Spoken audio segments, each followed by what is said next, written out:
Indian air force बनी विश्व की तीसरी सबसे ज्यादा शक्तिशाली फोर्स। चीन, जापान, फ्रांस और इजराइल की छूट गए पसीने। प्राण जाए पर वचन न जाए, बोले पुतिन। पीएम मोदी को दिया वादा निभाऊंगा, चाहे यूक्रेन से जंग जितनी भी लंबी चले। पाकिस्तान का कट्टर दुश्मन पहुंचा इंडिया की शरण में, मांगी बड़ी मदद। दोस्तों, पहली खबर की बात करें तो भारतीय वायुसेना ने एक बार फिर से अपनी शक्ति का जबरदस्त परिचय दे दिया है और चीन, जापान और फ्रांस जैसे शक्तिशाली देशों को पीछे कर दिया है।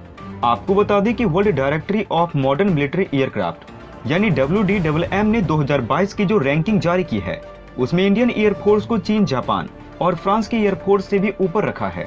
खासकर चीन की वायुसेना से भारतीय सेना को ऊपर रखा जाना काफी चौंकाने वाला है और इससे ये भी पता चलता है कि इंडियन एयरफोर्स की तैयारी किस तरह की है। WDMA ने साल 2022 की ग्लोबल एयर पावर्स रैंकिंग प्रकाशित की है जिसमें भारतीय वायुसेना को पीपुल्स लिबरेशन आर्मी एयरफोर्स से ऊपर रखा है। आपको बता दें कि इस रिपोर्ट में दुनिया के विभिन्न देशों की विभिन्न हवाई सेवाओं की कुल लड़ाकू क्षमता का मूल्यांकन किया जाता है और उसी के अनुसार उन्हें स्थान दिया जाता है। सिर्फ चीन ही नहीं, इंडियन एयरफोर्स को Japan air self defence force, Israeli air force और French air and space force से भी ऊपर रखा गया है और कहा गया है कि इंडियन एयरफोर्स ने अपनी शक्ति में अभूतपूर्व इजाफा किया है। तो दोस्तों, इस बात के लिए कमेंट में इंडियन एयरफोर्स की जय जरूर लिख दीजिए। आपको बता दें कि ये अलग अलग फैक्टर्स के आधार पर अलग अलग देशों की वायुसेना का मूल्यांकन करती है। ये पूरी तरीके से एक प्राइवेट संस्था है और इस संस्था को पूरी तरीके से निष्पक्ष माना जाता है। ये एजेंसी विभिन्न कारकों को ध्यान में रखते हुए मूल्यांकन करती है और एक व्यापक रिपोर्ट प्रस्तुत करती है जो दुनिया भर में आधुनिक सैन्य हवाई सेवाओं की वर्तमान ताकत और उनकी कमजोरियों का विस्तार से वर्णन करती है। WDMA काफी गहन अनुसंधान के आधार पर रिपोर्ट तैयार करती है और इस वक्त WDMA दुनिया के 98 देशों की एयरफोर्स पर नजर रखता है और 124 हवाई सेवाओं को कवर करता है। इसके साथ ही WDMA दुनिया की 47,840 विमानों को फॉलो करता है। ग्लोबल टाइम्स एयर पावर में इंडियन एयरफोर्स 6ठे स्थान पर आया है। रैंकिंग के मुताबिक यूनाइटेड स्टेट एयरफोर्स को 242.9 पॉइंट, यूनाइटेड स्टेट नेवी को 142.4 पॉइंट, रूसी एयरफोर्स को 114.2 point, United state army aviation को 112.6 point, United state marine crops को 85.3 पॉइंट और उसके बाद भारत का स्थान है और इंडियन एयरफोर्स को 69.4 पॉइंट। वहीं अगर अमेरिका की तीनों एयरफोर्स को एक साथ कर दे तो भारत की रैंकिंग तीसरे नंबर पर पहुंच जाती है और भारत से आगे सिर्फ रूस ही बचता है। वहीं दूसरी तरफ रूस और यूक्रेन के बीच जंग जारी है और इस भीषण युद्ध के बाद भी रूस अपने किए हुए वादे पर खरा उतर रहा है।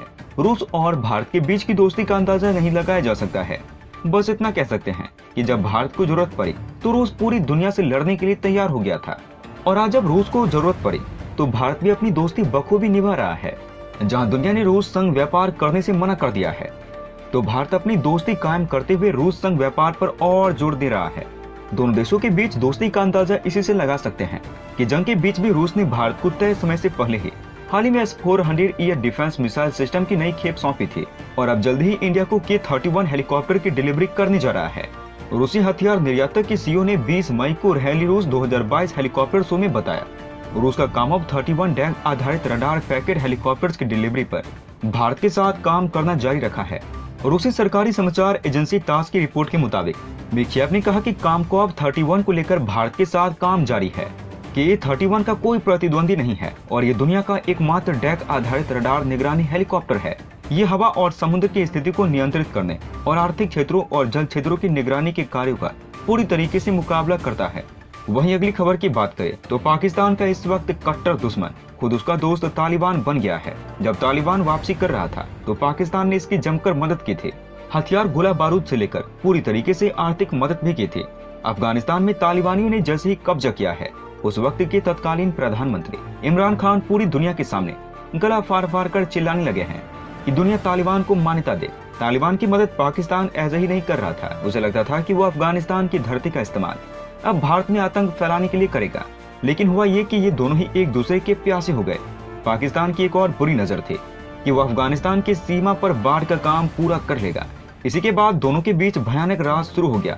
इस बीच तालिबान भारत के पास आया और अपील की है। दरअसल अफगानिस्तान तालिबान सरकार के विदेश मंत्रालय के प्रवक्ता अब्दुल कहार बल्खी ने कहा है तालिबान के पास भारत के साथ खुले संचार चैनल हैं। वियन की एक रिपोर्ट में कहा गया है। बल्कि ने कहा कि भारत काबुल में अंतर्राष्ट्रीय प्रथाओं के मुताबिक कम से कम दूतावास के काउंसलर सेक्शंस को खोल सकता है क्योंकि एक इंटरकनेक्टेड दुनिया में रहते हैं। इसके साथ ही बल्कि ने कहा कि हम भारत सहित सभी देशों के साथ पारस्परिक सम्मान और हितों के आधार पर सकारात्मक संबंध चाहते हैं।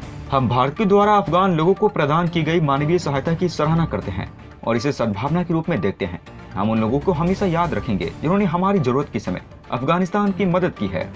हमारे पास भारत के साथ खुले संचार चैनल हैं और कई मौकों पर हम भारतीय प्रतिनिधियों से मिल चुके हैं।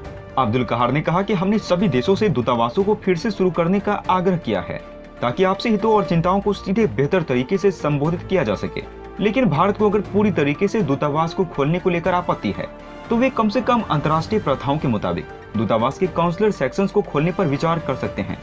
दो देशों के बीच अच्छे संबंध होने का मतलब ये नहीं है कि कोई तीसरा देश एक ही समय में दोनों देशों के साथ सकारात्मक संबंध नहीं बना सकता। अफगानिस्तान में अल्पसंख्यक को लेकर उन्होंने कहा कि तालिबान राज में हिंदू और सिख समुदाय पिछले 2 दशकों की तुलना में अधिक सुरक्षित है। हमने अल्पसंख्यक के अधिकारों की रक्षा की है जिसे हड़प लिया गया था। तो दोस्तों, आपको हमारा ये रिपोर्ट कैसा लगा कमेंट करके जरूर बताइएगा और आगे आप किस टॉपिक पर वीडियो देखना पसंद करेंगे कमेंट बॉक्स में टाइप कर दीजिए। तब तक के लिए धन्यवाद। दोस्तों, अंत में हम आपसे एक महत्वपूर्ण जानकारी साझा करने जा रहे हैं। नीचे डिस्क्रिप्शन में दिए गए लिंक पर जाकर आप इंडियन आर्मी मर्चेंडाइज खरीदकर सपोर्ट कीजिए और पूरे देश का हौसला बढ़ा दीजिए। जाने से पहले वीडियो को लाइक और शेयर करें तथा चैनल को सब्सक्राइब करना न भूलें। तब तक के लिए धन्यवाद। जय हिंद, जय भारत। अच्छा सुनो, चैनल को सब्सक्राइब करो, उसके बाद घंटी बजा देना ताकि अगली वीडियो आपसे मिस ना हो पाए। Thank you.